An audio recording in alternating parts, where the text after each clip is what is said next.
اور رسول اللہ صلی اللہ علیہ وسلم نے اگر صرف یہ فضائل اور مناقب بیان کیے ہوتے تو کافی تھا. پھر کیا کہا؟ یہ دو میرے جو بیٹے ہیں نا، یہ نوجوانان جنت کے سردار ہیں.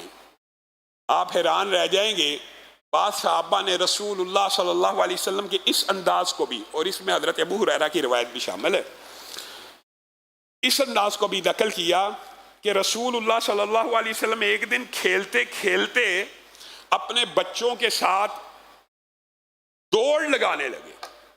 دوڑ کے انداز میں کھیلنا شروع ہو گئے. بازار میں ملے تو رسول اللہ اپنے نواسے کو کہیں میری طرف آ، ادھر آؤ بیٹا. اردو میں سمجھا رہا ہوں، ادھر آؤ بیٹا. تو بیٹا آگے آگے بھاگی جا رہا ہے. تو رسول اللہ صلی اللہ علیہ وسلم بھی اس کے ساتھ ساتھ دوڑنا شروع ہو گئے. اور پھر فوراً نہ پکڑا بلکہ اس کے اندر یہ اعتماد اور اس کے اندر یہ قوت پیدا کی کہ جیسے میں تجھے پکڑنے کے لیے دوڑ رہا ہوں اور تو مجھ سے پکڑا نہیں جا رہا. اور حسن تیزی سے آگے آگے دوڑے ہیں. رسول اللہ اس طرح محسوس کرا رہے اپنے بیٹے کو کہ تو بہت تیز دوڑ رہا ہے اور میں تیرے پیچھے پیچھے دوڑ رہا ہوں اور تو مجھ سے پکڑا نہیں جا رہا. بالآخر جب کافی عرصہ گزر گیا تو رسول اللہ نے چند قدم اٹھا کے ان کو پکڑ لیا. تو وہ کہے لگانے لگے. بچوں کی عادت ہوتی ہے کہ اگر کوئی پیچھے بھاگ رہا ہو اچانک پکڑ لے تو وہ خوش ہو جاتے ہیں. اور پھر رسول اللہ، سبحان اللہ، کتنی عظیم سواری ہے. کبھی کندھے پہ سوار ہیں، کبھی کمر پہ سوار ہیں. اسی لیے ایک دن، ایک تو ابو ہریرہ نے چوما نا، ایک دن حضرت ابو بکر نے حسن کو کندھوں پہ اٹھا لیا اور کہنے لگے یہ حضرت حسن کی فضیلت اور ان نواسوں کی فضیلت کی بہت بڑی دلیل ہے. حضرت ابو بکر جیسا جلیل القدر صاحب بھی کہتا ہے میرے باپ آپ پہ قربان ہو. اس بیٹے کو کہہ رہا، آپ رسول اللہ کے زیادہ مشابہ ہیں، آپ رسول اللہ سے زیادہ تشبیہ رکھتے ہیں. علی ساتھ چل رہے ہیں اور علی کو بار بار کہہ رہے ہیں آپ کے اوپر، حسن کو، چھوٹے بچے کو، آپ پر میرا باپ قربان جائے. آپ رسول اللہ سے بہت مشابہت رکھتے ہیں. علی ساتھ ہی ہیں، علی سے مشابہت نہیں رکھتے. اور علی زور زور سے حضرت ابو بکر کے اس ڈائلاگ پہ ہنس رہے ہیں. کیا علی اور ابو بکر اور عمر میں اختلاف تھا؟ یہ پیار و محبت کی داستانیں ہیں کہ ابو بکر علی کے بیٹے کو اپنے کندھے پہ اٹھا کے پھر رہے ہیں اور حضرت علی کو کہہ رہے ہیں تیرے سے نہیں ملتا، رسول اللہ سے زیادہ مشابہ ہے. اور بعد نے کہہ دیا،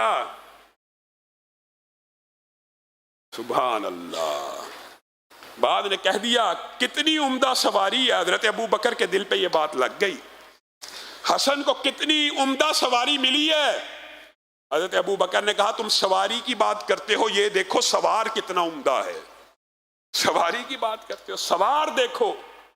یہ صحابہ کی آپس میں محبت اور قربت ہے جن کے بارے میں یہ بدبخت بد زبان لوگ آپ کو وسوسے ڈالتے ہیں. ان کی آپس میں لڑائیاں تھی. لا حول ولا قوت الا باللہ. رسول اللہ صلی اللہ علیہ وسلم کے یہ دو نواسے ایک مرتبہ خطبہ پڑھا رہے، خطبہ مسجد میں آئے ہیں. اب یہ جو امام ہوتا ہے وہ ظاہر ہے کچھ اونچی جگہ پہ ہوتا ہے، دور سے آ رہے ہیں. رسول اللہ کو نظر پڑ گئی کہ میرے نواسے سرخ رنگ کے جوڑے اوڑے ہوئے منبر کی طرف تیزی سے لوگوں کے درمیان سے گزرتے ہوئے آ رہے ہیں. گزرتے اچانک دونوں میں سے ایک کو ٹھوکر لگی. یہی سے آ رہے ہیں نانا کی طرف، دوران خطبہ مسجد میں داخل ہو گئے ہیں اور اچانک ٹھوکر لگ گئی ہے. رسول اللہ دوران خطبہ منبر سے اتر آتے ہیں اور بڑھ کے ان کو پکڑتے ہیں اور پکڑ کے قرآن پاک کی آیت کی تلاوت کرتے ہیں کہ بے شک مال اور اولاد ایک ایسی چیز ہے کہ دیکھو مجھ سے خطبے میں بھی نہیں رہا گیا کہ میرا بیٹا لڑکھڑا کے گر پڑے. اور بدبخت اور ظالم وہ لوگ بھی ہیں، وہ رسول جو اپنے ان بیٹوں کو لڑکھڑا کر گرتے ہوئے منبر سے اتر آئے، اس کی گردن کے اوپر تلوار کو چلا دیا جائے، اس کو شہید کر دیا جائے. رسول اللہ صلی اللہ علیہ وسلم کے پاس جب یہ خبر پہنچی کہ آپ کے ایک نواسے کو شہید کر دیا جائے گا، ام سلمہ کی روایت بھی موجود ہے، دیگر روایات بھی موجود ہیں، ساری روایات کو جمع کیا جائے تو یہ حسن کے مقام پہ پہنچ جاتی ہے۔ رسول اللہ صلی اللہ علیہ وسلم کو جبریل امین نے ان کی زندگی میں اس بات کی اطلاع دے دی تھی کہ آپ کا یہ بیٹا شہید کر دیا جائے گا۔ تو رسول اللہ صلی اللہ علیہ وسلم نے اس جگہ کی مٹی کو دیکھنے کی خواہش کی تھی، اور رسول اللہ صلی اللہ علیہ وسلم نے اس مٹی کو پکڑ کے بھی سونگا تھا کہ میرا بیٹا اس مٹی میں شہید کر دیا جائے گا۔ گویا رسول اللہ صلی اللہ علیہ وسلم اپنے عمل سے اس بات کو بتا رہے ہیں میں ان بچوں کے قدموں کی لرزش بھی برداشت نہیں کرتا۔ اور وہ کتنے شقی القلب ہوں گے کہ جنہوں نے تلواروں کو چلا دیا ہوگا۔ اور رسول اللہ صلی اللہ علیہ وسلم نماز میں، صحابہ بیان کرتے ہیں، اس دن ہمیں شبہ پڑ گیا کہ خدا نہ خواستہ کوئی بات ہو گئی، یا سجدہ کیا لمبا، کوئی صحابی تو نہ پیچھے سے سر اٹھائے، بالآخر اتنا لمبا سجدہ ہوا کہ ایک صحابی نے سر اٹھا ہی لیا سجدے سے۔ میں دیکھوں تو صحیح کہ رسول اللہ صلی اللہ علیہ وسلم صحیح بھی ہیں کہ نہیں؟ کہتے ہیں جب میں نے سر کو اٹھایا تو میں نے دیکھا کہ رسول اللہ کا نواسہ رسول اللہ کے اوپر بیٹھا ہوا ہے، اور رسول اللہ سجدے سے صرف اس لیے سر نہیں اٹھا رہے کہ بیٹا ہے جتنا کھیلنا چاہتا ہے کھیل لے، جب کھیل کے فارغ ہو جائے گا تو سجدے سے سر اٹھا لوں گا، اتنا بھی ڈسٹرب نہیں کرنا چاہتے۔ ام فضل کو اور لونڈیوں اور باندیوں کی روایات آپ کی نظر سے اوجھل ہو گئی کہ بچپن میں ایک مرتبہ رسول اللہ نے اٹھایا ہوا ہے۔ حضرت حسن اور حسین کے بارے میں یہ روایات صحیح ہیں، انہوں نے پیشاب کر دیا تو وہ لونڈی نے اچانک کھینچا کہ یہ کیا رسول اللہ صلی اللہ علیہ وسلم۔ رسول اللہ نے کہا ٹھہر جاؤ، اس کو فارغ ہو لینے دو۔ رسول اللہ صلی اللہ علیہ وسلم نے پھر وہاں پہ یہ فقہی باب بھی بتایا کہ اگر بچہ شیرہار ہو، لڑکا ہو تو ترش کیا جائے گا، صرف چھینٹے مارے جائیں گے، اور اگر بیٹی ہو تو دھویا جائے گا۔ رسول اللہ صلی اللہ علیہ وسلم ان نواسوں سے اتنا پیار کرتے ہیں کہ بارہا بیان کرتے ہیں، امت کو بتاتے ہیں، بتا کے گئے ہیں۔ ایک دن حسن آئے، ایک دفعہ نہیں کہا، یہ 3 مختلف اوقات کے اوپر اور متعدد روایات ہیں، یہ میرا بیٹا سردار ہے، یہ میرا بیٹا سردار ہے۔ حضرت حسن کے بارے میں یہ حدیث ہے۔ کیوں جی؟ یہ انشاءاللہ لمبی عمر پائے گا اور اس وقت تک زندہ رہے گا جب تک مسلمانوں کے 2 گروہ آپس میں ایک دوسرے کے مد مقابل آنا جائیں گے۔ یہ میرا بیٹا سردار ہوگا، یہ میرا بیٹا سید ہے، یہ میرا بیٹا سردار ہے۔ اللہ کے رسول وجہ کیا ہے؟ اس دن یہ مسلمانوں کے 2 عظیم گروہوں میں صلح کروا دے گا۔ مسلمانوں کے 2 عظیم گروہوں میں، مسلمانوں کے بدبخت رافضی سیدنا امیر معاویہ کے گروہ کو جہنم کی طرف بلانے والا کہتے ہیں۔ حضرت حسن کو اس حدیث کا نہیں تھا پتا؟ کیا جمل اور صفین کی جنگیں پہلے نہیں تھی گزر گئیں؟ کیا حسن نے اس دن مسلمان امت کو ایک کیا کہ نہیں کیا؟ رسول اللہ کی حدیث کی وجہ سے پشین گوئی تھی، یہ میرا بیٹا سردار ہے، مسلمانوں کے 2 عظیم گروہوں کے مابین صلح کروا دے گا۔ اور حسن نے کیسی قربانی دی؟ حسن سے پوچھا جاتا تھا، کہتے تھے وہ میرے ارد گرد جنگجو تھے، جرنیل تھے، ایسے بہادر تھے کہ اگر لڑتے تو خون کی ندیاں بہہ جاتی، لیکن میں اپنے نانا کی امت کا خون بہتا نہیں تھا دیکھ سکتا، اس لیے میں نے صلح کو کر لیا۔ سیدنا امیر معاویہ پوری دنیا کے مسلمانوں کے متفقہ خلیفۃ المسلمین امیر المؤمنین بن گئے۔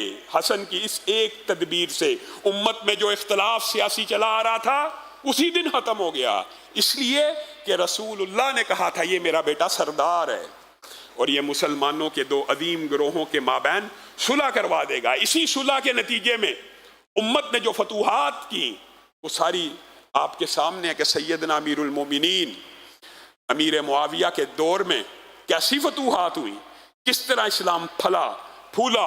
یہ ایک حسن تدبیر کا نتیجہ تھا، یہ ان نواسوں کی حکمت عملی تھی کہ جس کی وجہ سے یہ سارے کا سارا معاملہ درست راستے کے اوپر چل پڑا۔ لیکن افسوس، وہ گردن جس کو رسول اللہ کے لب لگے تھے ظالموں نے، بدبختوں نے اس گردن کا بھی احترام نہ کیا اور ان کے اوپر تلواروں کو چلا دیا. اور اس بارے میں اہل حدیث کا موقف واضح ہے.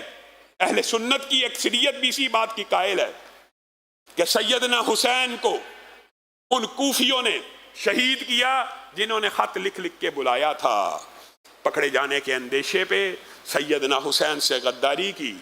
آج آپ جتنے بھی مناظر دیکھتے ہیں، خطوں کا خیمہ جلنا اور اس طرح کی منظر کشی، یہ ساری کی ساری باتیں، ہمارا اس بارے میں یہ ذہن ہے. لیکن پھر بھی بات آئی ہے تو کہہ دیتا ہوں، یہ بات بھی یاد رکھنی چاہیے، آپ کا اور میرا عقیدہ ہونا چاہیے.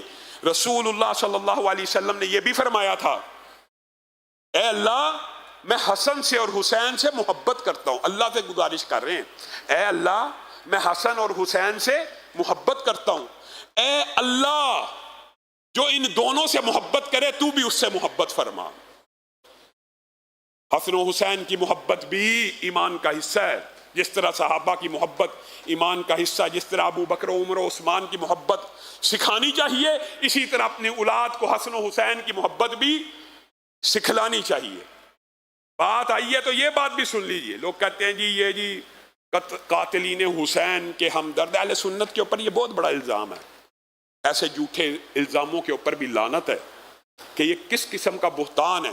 ہم یہ سمجھتے ہیں کہ سیدنا حسین کے قتل میں جو ملعون ملوث ہے اس کے اوپر قیامت تک کے لیے لعنتیں برستی ہیں، لیکن یہ کہنا فلاں ملوث ہے فلاں ملوث ہے، یہ بات ثابت نہیں ہے. کون ملوث ہے؟ سیدھا آپ دو ٹوک موقف اختیار کریں. وہی جو سیدنا علی نے طلحہ و زبیر کے قاتلوں کے بارے میں کہا تھا. زبیر کا سر لے کے آ گیا تھا نا حضرت علی کے پاس، حضرت علی کا لشکری آ گیا تھا کہ شاید انعام ملے گا، شاید تواضع ہوگی، اور آ کے کہنے لگا دیکھیے زبیر کتنے بڑے جرنیل کا سر ہے. حضرت علی نے جواب میں کیا کہا تھا؟ تجھے جہنم کی بشارت ہو. میں نے نبی سے سنا تھا ہر نبی کا ایک حواری ہوتا ہے اور میرا حواری زبیر ہے، تو اس کا سر کاٹ کے لایا کہ علی تجھے انعام دے گا، تجھے جہنم کی بشارت ہو. وہی ہمارا عقیدہ ہے. حسین کے قتل میں ملوث ہر فاسق فاجر بے ایمان لعنتی کے اوپر قیامت تک کے لیے لعنتیں اور اس کے لیے جہنم کی بشارت ہے. لیکن معین کر دینا کسی کو کہ فلاں ہے فلاں ہے فلاں ہے، اگر آپ تاریخ کے اوراق الٹیں گے تو اس خانوادے کے باقی رہنے والے جتنے بھی افراد ہیں جنہوں نے، جو باقی زندہ رہے، جو عینی شاہد ہیں اس واقعے کے، انہوں نے جن کو قاتل کہا ہم انہیں قاتل مانتے ہیں، انہوں نے جن کو قاتل نہ کہا ہم ان کو قاتل نہیں مانتے. وہی بچے تھے نا، وہی عینی شاہد ہیں، انہی کو پتہ ہے کہ کون قاتل ہیں. جو گواہیاں ان کی ہیں انہی کو سکہ مانا جائے گا. 300 سال بعد کوئی راوی اٹھ کے کہ کربلا میں یہ ہوا وہ ہوا، یہ کہانی ہے. 300 سال بعد اس واقعے کے جو عینی شاہد ہیں زندہ بچنے والے، صرف وہ جو بات کہیں گے وہی سکہ ہے. اگر آپ کا اور میرا یہ عقیدہ ہو، یہ نظریہ ہو، تو امت سے اختلاف ختم ہو جائے، امت آج بھی ایک ہو جائے. ہم حضرت حسین کے قتل میں ملوث ہر کردار کو لعنتی سمجھتے، ملعون مانتے، اس کا کوئی اکرام نہیں کرتے. جس طرح سیدنا عثمان کے قاتلین کا کوئی اکرام نہیں ہے، جس طرح سیدنا علی کے قاتلین کا کوئی اکرام نہیں ہے، طلحہ و زبیر کے قاتلین کا کوئی اکرام نہیں ہے، اسی طرح سیدنا حسین کے قاتلوں کا بھی کوئی اکرام نہیں. اللہ رب العزت جو کہا گیا، جو سنا گیا، اس کو سمجھنے کی توفیق عنایت فرمائے.